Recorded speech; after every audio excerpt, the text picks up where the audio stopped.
श्रेया चिड़िया अपनी माँ कमला चिड़िया के साथ मायके में रहती थी। दरअसल अपने पति सोनू कौवे के हादसे में जाने के बाद वो अकेली सी हो गई थी, जिस कारण वो अपनी माँ के साथ ही रहने लगी थी। पर कुछ दिन बाद कमला चिड़िया बहुत बीमार पड़ गई, जिसके बाद श्रेया चिड़िया का घर चलाना मुश्किल हो गया। उसे अपनी माँ के लिए दवाई लानी चाहिए थी। तभी वो कहती है, श्रेया, घर में रखे सारे पैसे खत्म हो चुके हैं, मुझे माँ के लिए दवाई भी लानी है, कहीं ना कहीं से इंतजाम करना पड़ेगा, मुझे काम ढूंढना होगा। माँ अपना ख्याल रखना, कहीं मत जाना, ठीक है? मैं काम ढूंढने जा रही हूँ। कमला, तू मेरी फिक्र मत कर बेटा, तो ध्यान से जा और जल्दी आ जाना। श्रेया, जी माँ। श्रेया चिड़िया काम की तलाश करती है, मगर उसे कोई भी काम नहीं मिलता। हताश होकर वो अपने घर पर वापस आती है तो देखती है कि उसका घोंसला घर आम के पेड़ पर था और कहती है, श्रेया, अरे ये आम का पेड़ तो हमारा ही है, मुझे पहले क्यों नहीं याद आया? क्यों ना मैं आम का अचार बनाकर बेच दूं, जिससे हमारे व्यापार में उन्नति होगा और घर का खर्च भी चलेगा और माँ की दवाई भी आ जाएगी। ये कहकर श्रेया चिड़िया एक एक करके सारे आम तोड़ लेती है, जिसके बाद वो आम को काटकर धूप में सुखाती है। तो कमला चिड़िया कहती है, कमला बेटा, इतने सारे आम तो कहाँ से लाई है, हमारे पास तो नहीं थे।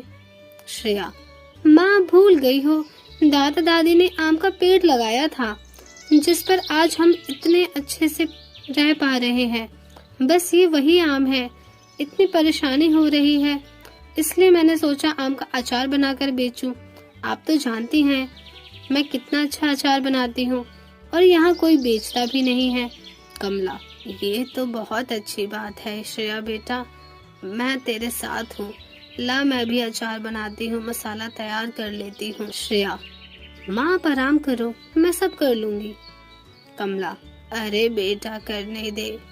श्रेया, अच्छा ठीक है माँ, आ जाओ। तभी माँ बेटी दोनों आम के अचार का मसाला तैयार कर उन्हें आम के फाग के साथ मिला देती हैं और छोटे छोटे डिब्बों में भरकर बंद कर लेती हैं।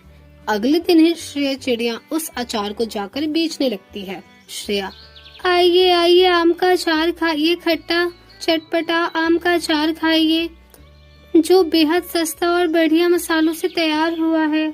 बहुत देर हो जाता है, श्रेया चिड़िया से कोई भी आम का अचार खरीदने नहीं आता। तभी वो रोने लगती है। श्रेया, भगवान, मैंने और मेरी माँ ने बहुत मेहनत से ये आम का अचार बनाया, प्लीज इनकी बिक्री करवा दो, वरना मेरी माँ खाने में क्या खाएगी। इसकी ये बात दूर खड़ी कबूतरी छाया कहती है। छाया, अरे ये तो बहुत मुसीबत में है, मुझे इसकी मदद करनी चाहिए। छाया कबूतरी उसके पास जाकर कहती है, छाया, सुनिए, मुझे जरा आम का अचार दे दीजिए, मैं चख सकती हूँ ना? श्रेया, हाँ हाँ बिल्कुल, चखिए ना, मेरे आप पहले ग्राहक है, लीजिए, आप बताइए कैसा है। श्रेया की बात सुनकर छाया कबूतरी उसके आम के अचार को चखकर बड़ी तारीफ करती है। छाया, अरे वाह, सच में तुम्हारा आम का अचार बहुत अच्छा है, इसे तुम रोज अपने खाने में खाऊंगी और अपने पति और अपने बच्चों को भी खिलाऊंगी। जरा मुझे 2 किलो आम का अचार दे दो। अरे वाह, क्यों खड़े हुए हो, आओ ना, मैना बहन, कौवा भाई, आम का अचार खाओ, बहुत मस्त है। श्रेया, सच में, मैं अभी पैक कर देती हूँ। कौवा, अरे देखो, श्रेया का अचार बहुत अच्छा है, आम वाला, चलो चलो हम भी चखते हैं। तोता, इतना अच्छा तो मैं अब भी खरीद लूंगी, मुझे भी आम का अचार 2 किलो पैक कर दीजिए। मैना, अरे मुझे भी 5 किलो दे दो, मेरी बहू गर्भवती है।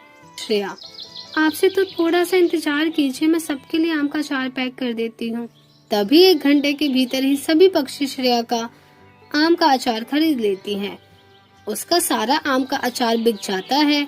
ये देखकर श्रेया चिड़िया की आंखों में आंसू आ जाता है और छाया कबूतरी मन में कहती है, छाया, हमेशा दूसरों की मदद ऐसे करो तो उसकी मदद भी हो जाए, पता भी नहीं चला, ताकि उसे बुरा ना लगे, और मैं इसे खुश देखकर बहुत खुश हूँ। श्रेया, छाया बहन, तुम मेरे आम के अचार के व्यापार के लिए बहुत लाभदायक निकली, तुम्हारे आते ही मेरा सारा आम का अचार बिक गया। तुम्हें बहुत बहुत शुक्रिया। छाया, इसमें शुक्रिया कहने की क्या बात है, ये तो मेरा फर्ज था। इस तरह से अगले दिन ही श्रेया चिड़िया बहुत सारा आम का अचार बनाती है, जिससे झटपट उसका सारा आम का अचार बिक जाता है। धीरे धीरे उसकी तरक्की होती है और वो अपने आम के अचार के लिए बहुत मशहूर हो जाती है। इससे उसके घर की आर्थिक स्थिति और माँ की तबीयत दोनों में सुधार हो चुकी थी। फिर प्रीतम नाम की कौवे से वो शादी कर लेती है। मोहनपुर के जंगल में मोनी चिड़िया अपने पति काले कबूतर के साथ रहती थी। उसकी एक बेटी थी जिसका नाम टुन्नी था। मोनी चिड़िया और कालू कबूतर मजदूरी किया करते थे। उनको मजदूरी करके जो भी पैसे मिलते थे, आधे पैसे अपनी बेटी की शादी के लिए जमा करते थे और आधे पैसे से अपना घर चलाते थे। समय गुजर रहा था। एक दिन मोनी चिड़िया अपने पति कालू कबूतर से कहती है, मोनी चिड़िया, देखिए जी, अपनी बेटी बड़ी हो गई है। बिरादरी में कोई अच्छा सा वर ढूंढना शुरू कर दो और अपने सगे संबंधी को भी बता दो कि हम अपनी बेटी की शादी करना चाहते हैं। अगर उनकी नजर में कोई योग्य वर हो तो हमें बताएं।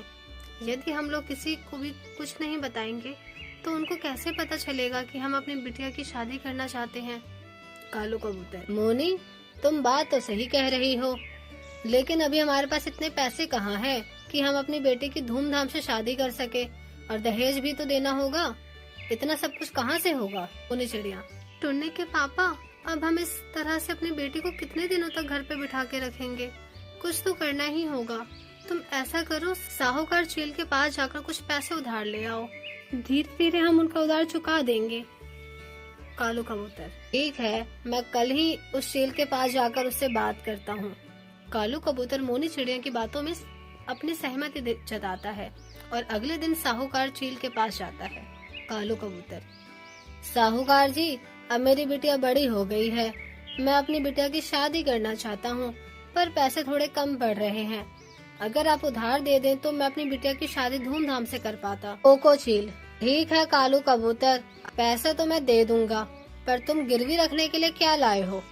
मैं अब बिना गारंटी किसी को पैसे नहीं देता। अगर कहीं तुम मेरे पैसे लेकर मुकर गए तो मैं कहाँ जाऊँगा।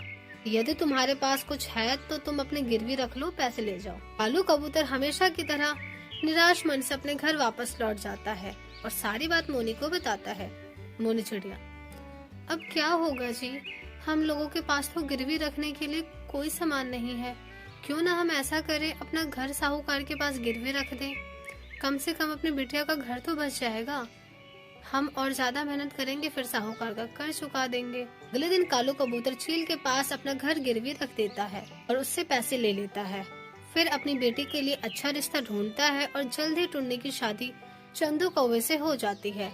कालू कबूतर और मोनी चिड़िया टुन्नी की शादी में बहुत अच्छा इंतजाम करते हैं और अपनी बेटी को दहेज में बहुत सारा सामान देते हैं। धूमधाम से टुन्नी चिड़िया की शादी चंदू कौवे से हो जाती है और खुशी खुशी टुन्नी चिड़िया अपने ससुराल चली जाती है। टुन्नी चिड़िया के ससुराल जाने के बाद मोनी चिड़िया और कालू कबूतर आपस में बात कर रहे थे। मोनी चिड़िया, देख रहे हो जी, टुन्नी के चले जाने के बाद अपना घर कितना सुना सुना लग रहा है। भगवान करे टुन्नी अपने ससुराल में खुशी खुशी रहे। वैसे तो चंदू कौवा स्वभाव का बहुत ही अच्छा है। चलो, सब कुछ अच्छे से निबट गया, अब चलकर आराम करते हैं, फिर सुबह काम पर भी तो जाना है। फिर कालू और मोनी चिड़िया सो जाते हैं। फिर कई दिनों तक दोनों कड़ी मेहनत करते हैं और साहूकार का कर्ज चुका देते हैं। मोनी चिड़िया, आज हम लोगों के सर से साहूकार के कर्जे का बोझ उतर गया। फिर मोनी चिड़िया और कालू कबूतर खुशी खुशी रहने लगते हैं।